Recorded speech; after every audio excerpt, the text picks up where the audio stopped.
প্রিয় বাংলাদেশি প্রবাসী এবং কাতার প্রবাসী, সৌদি প্রবাসী, আমি আপনাদের সবার উদ্দেশ্যে একটা কথা বলতেছি। গত 10 নভেম্বর সৌদি আরব থেকে একই কোম্পানিতে চাকরি করে দুইজন ছেলে শিহাব এবং রাকিব দুইজনকে অপহরণ করা হয়েছে। জানি না এইসব জিনিস কে করতেছে, আমি আপনাদেরকে বিস্তারিত শোনাচ্ছি তাদেরকে কি করছে বা তাদের সাথে কি হয়েছে, তাদের ফ্যামিলির সাথে কি হয়েছে।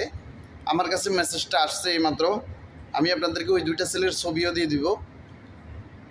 এখন সৌদি আরবে যদি এরকম হয় বলেন তো কোথায় যাই। মেসেজে লেখা আছে 10 নভেম্বর 2025 রিয়াদের বাতা মার্কেট থেকে অপহরণ হয়েছিলেন একই কোম্পানিতে চাকরিরত দুই বাংলাদেশি রাকিব ও শিহাব। যথারীতি অপহরণকারী দুই পরিবারের কাছে মুক্তিপণ দাবি করেন। শিহাবের পরিবার দিয়েছে 1 লক্ষ টাকা, রাকিবের পরিবার দিয়েছে 1,40,000 টাকা। কিন্তু কথা ছিল টাকা দেওয়ার পর তাদেরকে মুক্ত করে দেওয়া হবে। টাকা পেয়ে 14 তারিখে শিহাবকে ছেড়ে দেন অপহরণকারীরা, কিন্তু টাকা পেয়ে রাকিবকে ছাড়েনি তারা। রাকিবের মায়ের বক্তব্য, 12 তারিখ পর্যন্ত রাকিবের সাথে কথা বলতে পেরেছিলেন, কিন্তু এরপর থেকে রাকিবকে আর দেখায়নি, শুধু মারধরের সাউন্ড শোনাইছে। চিন্তা করেন মায়ের মনে কি একটা অবস্থা হবে তখন। 13 এবং 14 তারিখ থেকে রাকিবের মেসেঞ্জার বন্ধ হয়ে যায় এবং যোগাযোগ বিচ্ছিন্ন হয়ে যায়।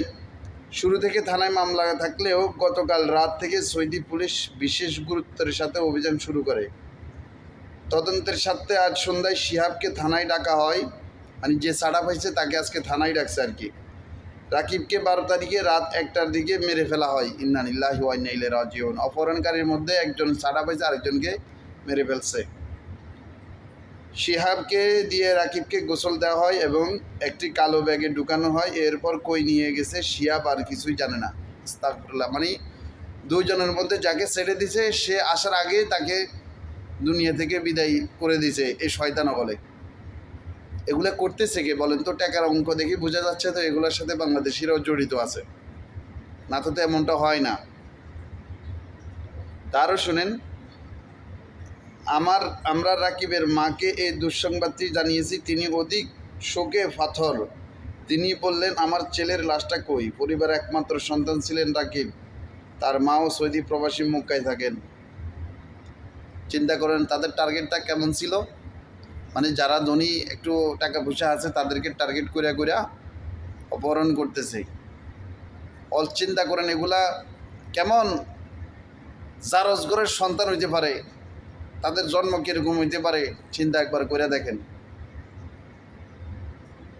আস্তাগফিরুল্লাহ। আল্লাহ এই দুই ভাইয়ের মাকে আল্লাহ ভালো রাখুক, আর যে চলে গেছে দুনিয়া থেকে তার মাকে ধৈর্য ধরার তৌফিক দান করুক।